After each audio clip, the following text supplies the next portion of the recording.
Hey there guys, Paintball Paradise here, and today I will be showing you my updated paintball setup, which is, my gun, hopper, tank, barrel, mask. It has changed since my previous video, which was a while ago. I think it was over a year ago, so let me just show you what I'm rolling with today.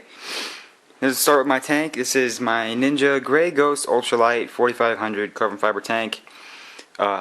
Great tank. I recommend it to anyone who wants to buy 4500. Some people just buy the 3000s and then they're not really big into the sport, but great tank for a 4500. Very light. When I first bought this tank, people were like, oh, Ninja, brand new company, don't buy Ninja, whatever, buy Pure Energy. They've been around for a while. So I just said, let me just buy Ninja. Now Ninja has become like a very esteemed tank company, and this isn't, I don't have it like that. I usually have my tank cover on it, which is a red and black, just proto tank cover.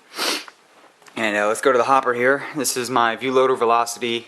This isn't a Velocity Junior, it's just a regular Velocity, and it has the iForce chip in it, so it doesn't keep like spinning, like some of the Viewloaders without it. It got the speed feed on there. The red speed feed is pretty cool. Barrels, Dye Ultralights, one of my favorite barrels. Got a 16-inch tip, 14-inch tip, and 12-inch tip.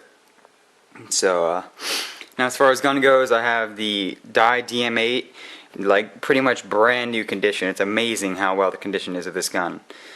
I'm going to put some Virtue Eyes in there soon, so that'll be pretty cool. A pair of red Virtue Eyes. And mask, I have the Dye i4 with a mirror lens, which is pretty cool. Hi, how are you? But so that's my gun setup as of February 18th, 2012. So thanks guys, comment, rate, and subscribe.